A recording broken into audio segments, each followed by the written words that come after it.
Hello children, today I am going to discuss a very important chapter of class 10, that is light chapter. This is the most important chapter especially in physics, because lot of diagrams are coming in and most of the questions, some tricky questions they put in final or board exams, especially from this chapter, light chapter. You will also learn the same chapter in class 11, that's in optics. Okay, so before that we must know what is light. What is light? The light is particle, or is it a matter, or is it a wave? What it is exactly? The light consists of two things. This is a divisible again. Light consists of two things. One is particle, second is wave. That means light shows the properties of particles, also shows the properties of wave. Such properties is known as, of the light, is also called dual nature. Dual nature of light. What type of particles then light consists of? The light consists of especially photon particles. Photon particles. The word photon has been derived from the word photo. Photo means light. Photo means light. That's why light consists of what we say particles. What are particles? Photon particles. One more thing. These are also called electromagnetic waves. Electromagnetic waves. Just think, the light, when we switch on the light, it illuminates everything. We are able to see everything because of the light, which are consist of electromagnetic waves.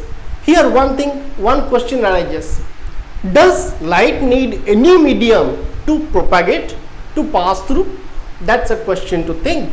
Like sound needs a medium to pass through. Sound can travel by air because air is a medium, also a matter, and sound can also pass through water. Sound can also pass through solids, that we have been doing in the previous classes. But how does light travel? Does it need a medium? Answer is no. Light doesn't need any medium because it is electromagnetic wave. Light is a electromagnetic wave, and for propagation of electromagnetic waves, light doesn't need any medium. Just think about our Mother Earth and Sun. The light travels from Sun to Earth. Here is completely what? Vacuum. Still light travels. Earth has certain atmosphere up to certain kilometer, but beyond that it is vacuum. Still light reaches us. How? So it is all possible because it is electromagnetic wave. So the modern theory, also called quantum theory, also called quantum theory of light, it combines both the property. That means it combines the particle property and also wave property. It combines the dual. It says it's a dual nature. So the modern scientists or the quantum theory of light says that light consists of both the particles, that is the photon particles, along with these are waves, and especially these are electromagnetic waves, and for propagation it doesn't need any kind of medium. It can also travel, it can easily propagate through any vacuum state where there is no matter, where there is no medium. So as we are dealing with reflection of light, we must know what are its laws. So before that, I would like to draw a plane mirror, and this is the normal that is drawn towards the mirror. Normal we can denote it by a symbol N, and see, we can also denote the ray of light, which is also called incident ray, and the ray which turns back is called reflected ray and the incident ray is strike on the surface of the mirror at a point. That point, that is called point of incidence. This point is called point of incidence. Correct? Now see, children, so this is the incident ray and this is normal. It forms one angle in between them.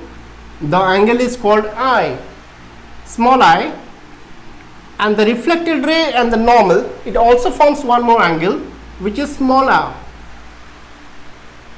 And the property says angle I is equal to angle R. That means angle of incidence is equal to angle of reflection.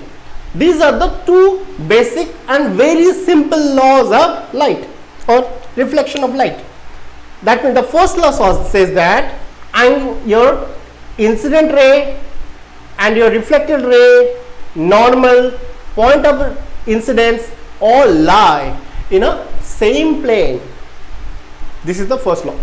Let us go to the second law, which just now elaborated, that angle I is equal to angle R. That is, angle of incidence is equal to angle of reflection. This is the second law. Okay, these are the two very important law of reflection which frequently comes in examination. Note it down. Children, here one more thing to say, that's for example the incident ray forms an angle with normal. What if the incident ray will not form any angle here? Rather, it will be completely aligned with the normal. The incident ray will be aligned with the normal. Fine. So what will happen? You see, it forms no angle with the normal. The incident ray passing along the normal, okay, is completely along, is maybe we can say overlaps the normal, or the incident ray is completely perpendicular to the surface of the mirror.